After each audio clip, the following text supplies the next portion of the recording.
Ukraine की राजधानी Kyiv एक बार फिर दहल रही है। रूसी मिसाइलों ने एक बार फिर से कीव का रुख कर लिया है। डोनबास में हमला करते करते अचानक रूसी मिसाइलों ने कीव को निशाना बनाना शुरू कर दिया। डोनबास को यूक्रेन का दिल कहा जाता है और कैपिटल कीव यूक्रेन का दिमाग। मतलब जेलेंस्की के दिलो दिमाग पर अटैक के लिए पुतिन ने फाइनल कॉल ले लिया है।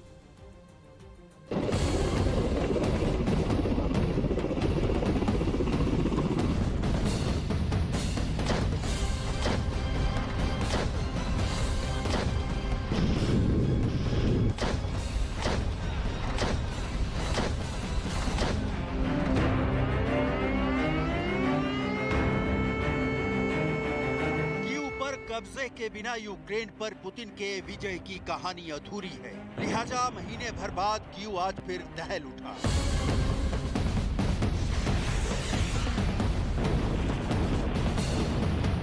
कीव में एक के बाद एक 4 धमाके की आवाज सुनी गई। इन धमाकों के बाद चारों तरफ धुआं ही धुआं दिखाई दिया। रूसी मिसाइल अटैक से कैपिटल कीव में कोहराम मच गया। ये सुबह 4 धमाके यहाँ पर सुने गए हैं। जंग की शुरुआत में कीव टारगेट थी, लेकिन उसके बाद रूसी फौज यूक्रेन के दक्षिण फतह पर निकल गई थी और फिर दोबारा करीब महीने भर बाद कीव निशाने पर है।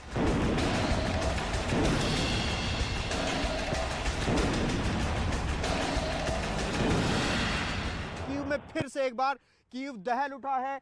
सुबह एयर स्ट्राइक यहाँ पर हुई है, रॉकेट देखे गए थे कीव के इस इलाके में। तो ये तस्वीर आप देख सकते हैं किस तरह से स्थिति यहाँ पर बनी है। बताया जा रहा है कि जो ये धमाके थे सुबह 9 बजे के आसपास इस इलाके में गिरे हैं। अभी ये पुष्टि नहीं हो पाई है कि ये रेजिडेंशियल इलाका है या फिर कमर्शियल इलाका है। आप तस्वीरों में देख सकते हैं खारकस्की इलाका ये कहा जाता है। और देखिए किस तरह से यहाँ पर अभी भी धुआं उठ रहा है। ये स्थिति यहाँ पर बनी हुई है। कीव का किला गिराने के लिए रूसी सेना कीव पर फिर से हमला करेगी या नहीं, ये फिलहाल साफ नहीं है। लेकिन कीव फिर से खौफ के साए में जीने के लिए मजबूर हो गया है।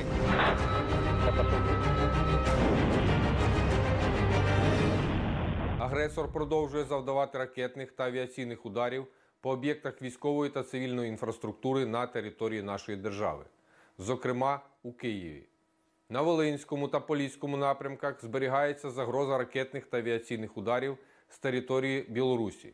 До 11 червня 2022 року продовжено терміни проведення перевірки бойової готовності підрозділів Збройних сил Республіки Білорусь.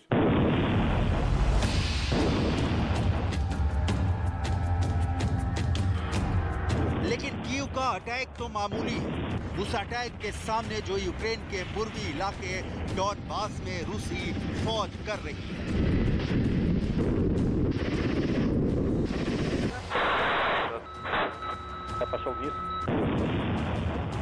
डॉनबास में भीषण युद्ध छिड़ा है। पुतिन ने फाइनल कॉल ले लिया है। अब तक 20% यूक्रेन पर तो कब्जा हो ही चुका है। पूर्वी इलाके यानी डॉनबास पर रूस का कब्जा होते ही युद्ध वॉर बुक का सबसे बड़ा चैप्टर क्लोज हो जाएगा। लिहाजा रूसी सेना ने उत्तर और पूर्व से आगे बढ़ते हुए लुहांस्क में यूक्रेन नियंत्रित शहरों पर हमला किया है।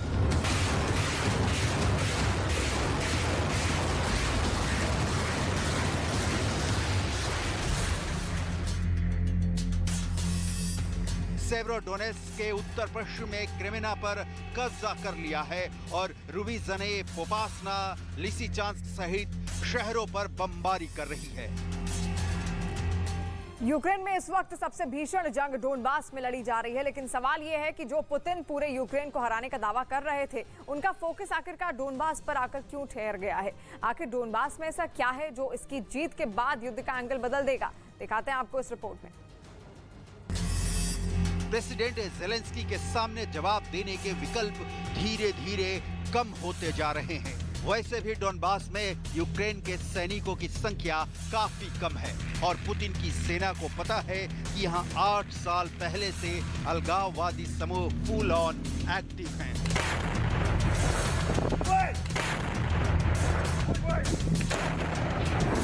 У цей день 101-й день повномасштабної війни на Донеччині у Святогірській лаврі згорів Всехсвятський скит. Він загорівся внаслідок російського артилерійського обстрілу. Вже далеко не першого удару по лаврі. Ще у середу від російського обстрілу загинули 3 монахів лаври.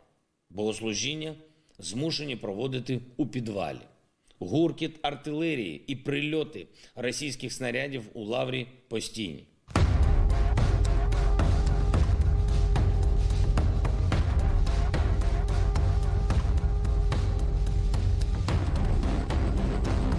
अब उस सवाल पर आते हैं कि पुतिन की नजर अब डॉनबास रीजन पर क्यों जम गई है। क्यों पुतिन चाहते हैं कि डॉनबास जल्दी से जल्दी रूस के कब्जे में हो। इसे समझने के लिए आपको डॉनबास रीजन की पूरी हिस्ट्री और जियोग्राफी समझनी होगी, क्योंकि कीव अगर यूक्रेन का दिमाग है तो डॉनबास यूक्रेन का दिल है। शायद यही वजह है कि रूसी सेना अब दिमाग यानी कीव और दिल यानी डॉनबास पर एक साथ अटैक कर रही है। असल में पुतिन की नजर डॉनबास पर है तो इसके पीछे बड़ी वजहें हैं। पहली वजह, डॉनबास औद्योगिक रूप से बहुत विकसित क्षेत्र है। दूसरी वजह, यूक्रेन की अर्थव्यवस्था में करीब 20% हिस्सेदारी डॉनबास क्षेत्र की है। तीसरी वजह, डॉनबास में कोयले का विशाल भंडार है। चौथी वजह, अनुमान है कि यहाँ 10 बिलियन टन कोयले का भंडार है। पांचवी वजह, पूरे यूरोप में चौथे नंबर का कोयला भंडार यही है। छठी वजह, डॉनबास के ज्यादातर लोग रूसी भाषा बोलते हैं, मतलब रूस को समर्थन मिलता है। सातवीं वजह को आपको पूर्वी यूक्रेन के भूगोल के जरिए समझना होगा। डॉनबास रीजन लुहांस्क और डोनेस्क के 2 छोटे इलाकों से मिलकर बना है। लुहांस्क का बड़ा हिस्सा रूस की सीमा से मिलता है। डोनेस्क के एक तरफ रूस है तो दूसरी ओर अजोव सी है। डॉनबास के दक्षिण में यूक्रेन की पोर्ट सिटी मारियोपोल है, जिस पर रूसी सेना कब्जा कर चुकी है। Ворог обстрілює позиції наших військ уздовж всієї лінії зіткнення із мінометів, ствольної та реактивної артилерії. Застосовує оперативно-тактичну та армійську авіацію. Основні зусилля зосереджує на Сєвєродонецькому та Бахмутському напрямках. За підтримки артилерії ворог веде штурмові дії в населеному пункті Сєвєродонецьк. Посилив угруповання за рахунок мобілізаційного ресурсу 2-го армійського корпусу. У місті тривають бої. युद्ध से ठीक पहले राष्ट्रपति पुतिन ने डॉनबास के दोनों क्षेत्रों लुहांस्क और डोनेस्क को स्वतंत्र क्षेत्र के रूप में मान्यता दी थी। अगर रूस दोनों बड़े क्षेत्रों को जीत लेता है तो ये पुतिन के लिए किसी उपलब्धि से कम नहीं होगा। रूस के लिए अगला कदम तब डॉनबास को खुद में शामिल करना होगा, ठीक वैसे ही जैसे रूस ने क्राइमिया के साथ 2014 में एक जनमत संग्रह के बाद किया था। यही वजह है कि 100 दिनों से ज्यादा से जारी युद्ध में अब तक रूसी सेना ने इस कदर भारी बमबारी नहीं की थी जैसा यूक्रेन का डॉनबास इलाके पर कब्जे के लिए कर रही है। कहा जा रहा है कि महायुद्ध में अब तक सबसे भीषण युद्ध डॉनबास में चल रहा है। Высокоточными ракетами воздушного базирования нанесен удар по центру артиллерийской подготовки Вооруженных сил Украины в районе населенного пункта Стецковка Сумской области. В данном центре прибывшими иностранными инструкторами осуществлялось практическое обучение украинских военнослужащих эксплуатации и управления огнем 155 мм гаубиц М777. Также в районе Дачной Одесской области в результате ракетного удара уничтожен пункт дислокации иностранных наемников. रूसी फौज फुल एक्शन में है तो ज़ेलेंस्की भी दावा कर रहे हैं कि सेवेरोडोनेस्क में जंग के दौरान यूक्रेनी जवानों ने रूसी सैनिकों को पीछे धकेल दिया है। यूक्रेन की सेना ने रूस पर बड़ा हमला बोला है। यूक्रेन के हमले में रूस के हेलीकॉप्टर को मार गिराया है। यूक्रेन ने डॉनबास में रूस के हेलीकॉप्टर तबाह कर दिए हैं। हालांकि युद्ध भूमि से जो तस्वीरें आ रही हैं वो इस बात की तस्दीक नहीं करती कि यूक्रेन रूस को पीछे धकेल रहा है, लेकिन युद्ध में इस तरह की बयानबाजी युद्ध नीति के तहत आती है। डोनबास का बहुत बड़ा क्षेत्र रूस की सीमा से लगा है। रूस की सेना ने यहां पर रेलवे नेटवर्क लाइन को काट दिया है ताकि यूक्रेनी सेना इसका फायदा ना उठा सके। दक्षिण पर कब्जे के बाद पूर्वी यूक्रेन में तेज हमले पुतिन की कैलकुलेटेड वॉर पॉलिसी का हिस्सा लगते हैं, क्योंकि डोनबास पर कब्जे के बाद अपने बंदरगाहों से हाथ धो चुके ज़ेलेंस्की अब अपने अहम औद्योगिक इलाकों से भी हाथ धो बैठेंगे। यानी आर्थिक रूप से यूक्रेन कमजोर पड़ जाएगा और कमजोर ज़ेलेंस्की को झुकाना पुतिन के लिए मुश्किल नहीं होगा। डोनबास पर अगर पुतिन का पूरी तरह से कब्जा हो जाता है तो ये उनके लिए डबल फायदे वाला युद्ध साबित होगा, क्योंकि डोनबास पर कब्जा करके पुतिन यूक्रेन को लैंडलॉक देश बना देंगे और डोनबास के उस खजाने पर हमेशा हमेशा के लिए रूस का कब्जा हो जाएगा, जो खजाना अगले कई सालों तक खाली नहीं होने वाला।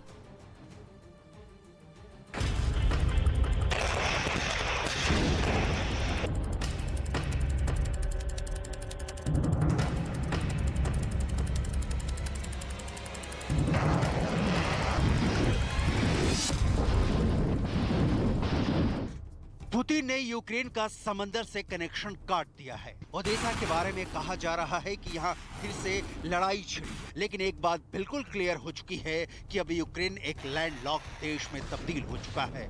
यूक्रेन को मदद मिलने की बस एक राह पोलैंड बच गई है, जो यूक्रेन के उत्तर की सीमा से लगा हुआ है। और डोनबास की लड़ाई अंजाम तक पहुंचते पहुंचते पूर्वी और उत्तरी यूक्रेन रूस के कब्जे में आ जाए तो चौंकाने वाली कोई बात नहीं होगी।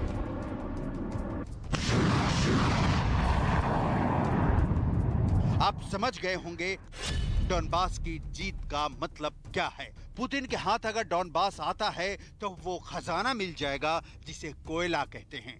चीन इसी खजाने को युद्ध के दिनों में अपने हित के लिए इस्तेमाल कर रहा है। रूस पहले से कोयला संपन्न है और डोनबास क्षेत्र से मिलने वाला कोयले पर भी आधिपत्य स्थापित हो जाए तो सोने पर सुहागा वाली बात होगी। रूस के राष्ट्रपति पुतिन को डोनबास को अपने अधीन करने में अभी भी लंबा रास्ता तय करना है। भले ही रूस जीत का दावा करे, लेकिन डोनबास कब्जा करने के लिए बहुत बड़ा क्षेत्र है। डोनबास वो क्षेत्र है जिसके लिए ज़ेलेंस्की हर संभव कोशिश करेंगे। ये बात दीगर है कि फिलहाल जो तस्वीर दिख रही है उसे देखकर लगता है कि राह मुश्किल है, लेकिन बहुत दिनों तक ज़ेलेंस्की यूक्रेन के पास डोनबास को नहीं रख पाएंगे। समझने की कोशिश कीजिए, चीन की चालबाजी युद्ध के दिनों में किस सीमा पर पहुंच गई है। चीन की चालाकी देखिए कि युद्ध के ऐन पहले उसने रूस से कोयला और गैस को लेकर नए समझौते पर दस्तखत किए हैं। चीन को इस वक्त जिसका भरपूर फायदा मिल रहा है, इसे आंकड़ों से समझिए। रूस से चीन को कोयले का आयात 4.42 टन तक जा पहुंचा है। इस साल मार्च और अप्रैल के महीने में चीन को रूस से होने वाले कोयले का आयात डबल हो गया। मार्च में चीन ने रूस से 1.4 मिलियन टन कोयले का आयात किया। अभी रूस अपने कुल कोयला निर्यात का 19% हिस्सा चीन को भेज रहा है, जो कि पिछले साल मार्च में 14% था। मतलब चीन युद्ध के बीच मौके का फायदा उठा रहा है। घरेलू स्तर पर मांग कम होने के बावजूद चीन लगातार रूस से कोयला खरीद रहा है। यूक्रेन युद्ध के चलते कई पश्चिमी देशों ने कोयले की खरीद के मामले में रूस के साथ अपना व्यापार बंद कर दिया है। इस सूरत में रूस को खरीदार चाहिए और चीन को कम कीमत पर यूक्रेन वाला कोयला। आप इसे रूस और चीन के बीच सुविधा वाला समझौता कह सकते हैं, लेकिन इसमें एक तीसरा देश भी फायदे की स्थिति में है और वो है मंगोलिया। सबसे पहले आप मंगोलिया की भौगोलिक स्थिति देखिए। ये देश एक तरफ रूस और दूसरी ओर चीन से लगा है। लैंडलॉक देश है, इसलिए समंदर के लिए चीन पर निर्भर है और दूसरी ओर रूस से सीमा लगती है, इसलिए रूस से इनकार के हालात में मुश्किल बढ़ सकती है। मंगोलिया अपने इसी भौगोलिक स्थिति को फायदे में तब्दील कर रहा है, अपने रेल नेटवर्क को विस्तार देकर। मंगोलिया इस वक्त 3 रेलवे नेटवर्क पर काम कर रहा है, जिसमें एक इसी साल के अंत तक पूरा हो जाएगा और यह रेल नेटवर्क रूस से चीन के लिए कोयला और गैस ले जाएगा। जाहिर है मंगोलिया को इसकी कीमत मिलेगी और रूस की सप्लाई बढ़ेगी, जबकि चीन का ट्रांसपोर्टेशन कॉस्ट कम होगा। डोनबास के कब्जे में आने के बाद रूस की सीमा में विस्तार होगा, जैसे क्राइमिया में कब्जे के बाद हुआ। लेकिन इसका फायदा सिर्फ रूस को ही नहीं, चीन को भी होगा। उसे सस्ता कोयला मिलेगा, मंगोलिया को भी होगा, क्योंकि उसे चीन को कोयला पहुंचाने का पैसा मिलेगा और उसकी खुद की जरूरत भी पूरी हो जाएगी। इसलिए सिर्फ पुतिन की नजर इधर उधर नहीं, सिर्फ डोनबास पर टिकी है और आने वाले दिनों में डोनबास पर हमले और तेज होंगे, इसमें भी कोई दो राय नहीं दिखती है। कहते हैं अर्थतंत्र के सामने सारे तंत्र धराशायी हो जाते हैं। चीन, मंगोलिया और रूस सबकी नजर डोनबास पर है, क्योंकि यहाँ कोयला है और कोयले की जरूरत पूरी दुनिया को है। वो कहते हैं ना, बिना ऊर्जा सब अधूरा।